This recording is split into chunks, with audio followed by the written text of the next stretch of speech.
မင်္ဂလာပ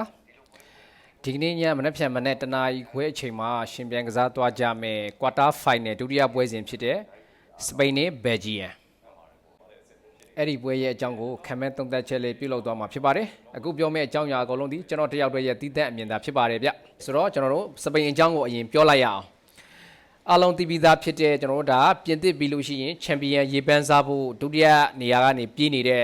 စပိန်ဖြစ်ပါတယ်ဆိုတော့ချန်ပီယံလည်းတကယ်လည်းဖြစ်တဲ့အနေအထားမှာရှိပါတယ်။ဘာကြောင့်လဲဆိုတော့ကျွန်တော်တို့ဒါ9ပွဲကန်တဲ့အနေအထားမှာပေးကိုလုံးဝမရှိထားတာကြောင့်ဖြစ်ပါတယ်။ဆိုတော့စပိန်ရဲ့ကျွန်တော်တို့လမ်းကြောင်းလေးကိုပြန်ကြည့်မယ်ဆိုရင်ကျွန်တော်တို့အောက်စုတွင်3ပွဲကန်တဲ့ကျွန်တော်တို့ဒါ2ပွဲနိုင်ပြီးတော့1ပွဲတရေကြတယ်ပေါ့ဗျာကျွန်တော်တို့အားလုံးကစပိန်ရဲ့ပထမပွဲဖြစ်တဲ့ကိဗာဒီနဲ့ပွဲမှာဇီးဇီးတရေတာကန်နိုင်ပြီးတော့စပိန်ကဒါဒီကပဖလားမှာစောင့်ကြည့်တဲ့အနေအထားမှာမရှိဘူး။ဘာညာဆိုပြီးတော့ကျွန်တော်တို့ဒါဝေဖန်တန်နေဆူညံခဲ့တဲ့အချိန်ကာလကိုကျွန်တော်မှတ်မိပါသေးတယ်။ဒါပေမဲ့လည်းသူတို့ကကျွန်တော်တို့ဒါဒုတိယပွဲဖြစ်တဲ့ဆော်ဒီတတိယပွဲဖြစ်တဲ့ဥရုဂွေတို့ကိုကျွန်တော်တို့ဒါအနိုင်ယူပြီးတော့သူတို့ကလည်းဒါချန်ပီယံခြေစွမ်းရှိပါတယ်ဆိုတဲ့အနေအထားကိုပြန်လဲပြသခဲ့တယ်ပေါ့ဗျာကျွန်တော်32သိန်းအဆင့်ရှုံးထွက်ပွဲမှာတော့ကျွန်တော်တို့ဒါကောင်းလှပါတယ်ဆိုတဲ့ဒါအော်စတြီးယားလိုအသင်းကိုဒါ3ခုပြတ်နဲ့အပြတ်ဆော်ပြီးတော့ဒါဒီဆင့်ကိုရောက်လာခဲ့တာဖြစ်ပါတယ်ကျွန်တော်တို့ဒါပေါ်တူဂီနဲ့ကန်တဲ့ဒါ16သိန်းအဆင့်ရှုံးထွက်ပွဲမှာဆိုရင်လည်းဒါစပိန်ကပိုကောင်းတဲ့အသင်းဖြစ်ခဲ့တာပါပထမပိုင်းမှာပေါ်တူဂီကအခွင့်အရေးတချို့ရတယ်ဆိုပေမဲ့ဒုတိယပိုင်းမှာ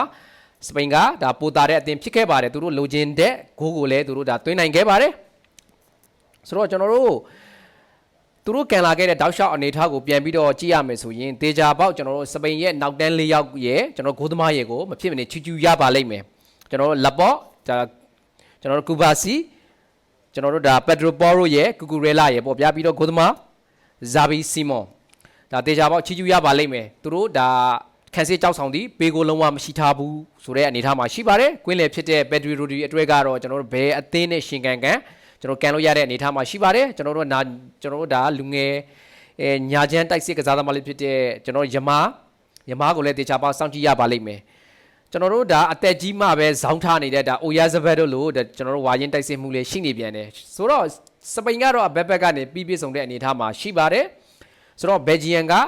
စပိန်ကိုဘယ်လိုရှင်ကန်နိုင်မှာလဲကျွန်တော်တို့တစ်ချက်သုံးသပ်ကြည့်ရအောင်ဆိုတော့ဘယ်လ်ဂျီယံကလည်းဒီကမ္ဘာဖလားမှာဘယ်လိုပဲဖြစ်ဖြစ်ကျွန်တော်တို့ဒါကွာတာဖိုင်နယ်တောင်ရောက်လာခဲ့ပြီဆိုတော့ဒါစောင့်ကြည့်တဲ့အသင်းထဲမှာပါလာပြီလို့ကျွန်တော်တို့ပြောလို့ရမယ်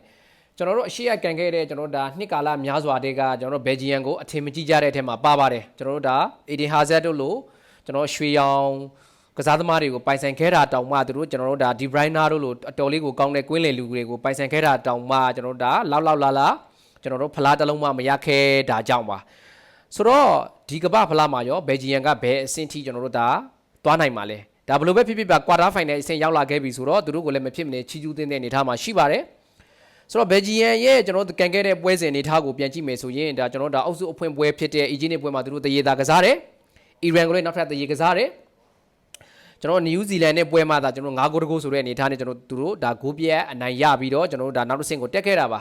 တကယ်စိန်ခေါ်မှုအစီကကျွန်တော်တို့ဒါ32သိန်းအဆင့်ရှုံးထွက်အဆင့်မှာစတာပါ။ဘာကြောင့်လဲဆိုတော့ကျွန်တော်တို့အဲ့ပွဲမှာစီနီဂိုကကျွန်တော်တို့ဒါ2ဂိုးပြတ်နဲ့ဥဆောင်နေတဲ့အနေအထားမှာဘယ်လ်ဂျီယံကကျွန်တော်တို့ဒါခံပဲပြနိုင်ခဲ့တာကြောင့်ပါဒါ3ဂိုးပြန်သွင်းပြီးတော့ကျွန်တော်တို့ဒါနောက်တစ်ဆင့်ကိုတက်လာခဲ့တယ်လို့ကျွန်တော်တို့ပြောလို့ရပါတယ်။ကျွန်တော်တို့ဒါနောက်ထပ်တစ်ပွဲဖြစ်တဲ့ဒါ16သိန်းအဆင့်ရှုံးထွက်ပွဲမှာတော့ကျွန်တော်တို့ဒါအင်ရှင်ဖြစ်တဲ့ USA ကိုလည်းသူတို့ဒါဂိုးပြတ်ချီပြတ်နေ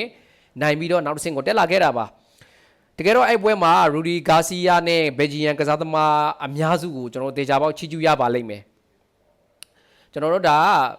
ရူဒီဂါစီယာကအဲ့ပွဲမှာကျွန်တော်ဒီဘရိုင်းနာတို့ကျွန်တော်တို့ဒါရိုမရီလူကာဂူတို့ပက်ထရစ်ဒိုဂူတို့ကိုအရန်ခုန်တန်းမှာထားခဲ့ပြီးတော့ကျွန်တော်တို့ဒါ USA ကိုရင်ဆိုင်ကစားစီခဲ့တာပါသို့တော့အဲ့ပွဲမှာဂိုးပြတ်ချီပြတ်နဲ့နိုင်ပြီးတော့ကျွန်တော်အဲ့ပွဲမှာတိုက်စစ်မှုရိုမရီလူကာဂူကလည်း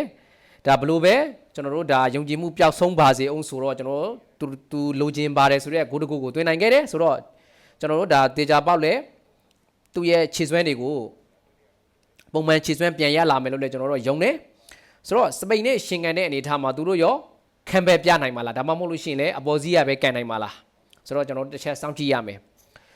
ဆိုတော့ဘယ်လ်ဂျီယံမှာကျွန်တော်တို့ဒါကွင်းလယ်လူဖြစ်တဲ့ယူရီထိုင်လီမန်ကစောင့်ကြည့်တဲ့ကစားသမားထဲမှာပါတယ်ကျွန်တော်တို့ဒါနောက်ထပ်ဘေတောင်မန်ကစားသမားဖြစ်တဲ့ကျွန်တော်အာဆင်နယ်ကွင်းလယ်လူဖြစ်တဲ့ကျွန်တော်တို့ဒါထရိုဆက်ကလည်းတော်တော်လေးကိုဒါဒီကမ္ဘာဖလားမှာခြေစွမ်းပြနေတဲ့အထက်မှာပါပါတယ်အထူးသဖြင့်ကျွန်တော်တို့ဒါကျွန်တော်တို့ဒါဂိုးသမားကော့ထရိုက်ကလည်းကျွန်တော်တို့ဒါကမ္ဘာအဆင့်ဂိုးသမားထဲမှာရှိနေသေးပါ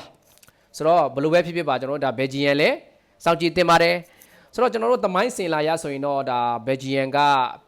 ကျွန်တော်တို့ဒါစပိန်ကိုရှင်ကန်နိုင်လက်ရှိတဲ့အနေအထားမှာတော့မရှိဘူးသို့တော့ကျွန်တော်တို့ဒီနေ့အနေအထားမှာဘယ်လိုဖြစ်မလဲကျွန်တော်တစ်ချက်စောင့်ကြည့်ရမယ်ဆိုတော့ရလက်ကဘယ်လိုထွက်မှာလဲ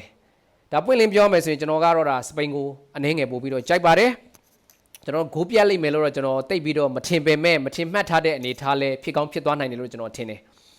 ဆိုတော့ဒီအနေအထားမှာကျွန်တော်ကတော့ဒါစပိန်က2 ဂိုး 1 ဂိုးလောက်နဲ့နိုင်ပြီးတော့ကျွန်တော်တို့ဒါဆီမီဖိုင်နယ်ကိုတက်သွားလိမ့်မယ်လို့တော့ကျွန်တော်တို့ထင်ပါတယ်ညီကိုတို့ရောဘယ်လိုထင်ကြလဲကိုယ့်ရဲ့အမြင်လေးတွေကို comment box မှာရေးပေးသွားလို့ရပါတယ်ကျေးဇူးအများကြီးတင်ပါတယ်ဗျ